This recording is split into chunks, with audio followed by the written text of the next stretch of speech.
Kejaksaan Negeri Ogan Komering Ilir menetapkan mantan Kades Bukit Batu, Kecamatan Air Sugihan, sebagai tersangka kasus tindak pidana korupsi. Mantan Kades ini diduga menyalahgunakan pengelolaan pendapatan asli daerah senilai 9,6 miliar.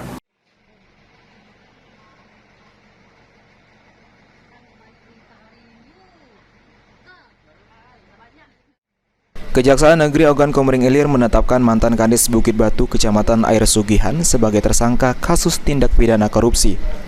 Mantan Kades ini diduga menyalahgunakan pengelolaan pendapatan asli daerah senilai 9,6 miliar. Diduga melakukan tindak pidana korupsi atas hasil kerjasama plasma sawit. Mantan Kepala Desa Bukit Batu berinisial A ditetapkan sebagai tersangka, di mana modus tersangka yakni tidak menyetorkan hasil plasma sawit dengan PT Sam L di atas tanah desa seluas 205 hektar. Kepala Kejaksaan Negeri Ogan Komering Ilir, Henry Hanafi, menjelaskan, tersangka dan pihak lainnya diduga telah mengambil hasil pendapatan asli desa untuk kepentingan pribadi, terakumulasi dari tahun 2015 hingga 2021 dan merugikan negara sebesar 9,6 miliar rupiah. Kejari juga masih mendalami keterlibatan pihak lain atas dugaan kasus korupsi tersebut. Menetapkan tersangka terkait dengan dugaan tindak pidana korupsi, penyalahgunaan pengelolaan pendapatan asli desa. Anda masih bersama kami pemirsa.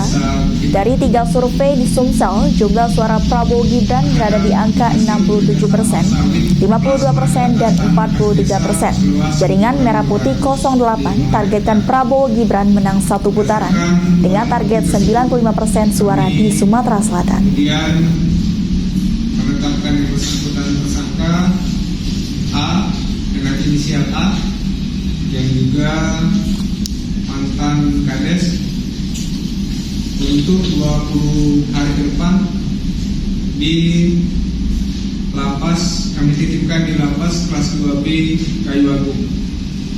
Dalam perkara ini berdasarkan alat bukti yang diperoleh oleh penyidik terkait dengan modusnya, yaitu tidak menyetorkan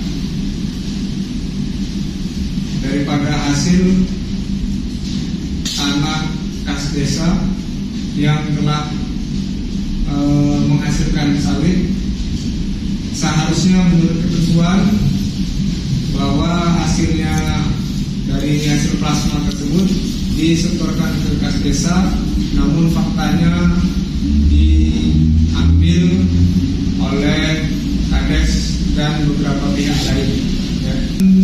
Berdasarkan hasil perhitungan kerugian keuangan negara terhadap perbuatan A telah merugikan keuangan negara sebesar 9.313.338.703 rupiah.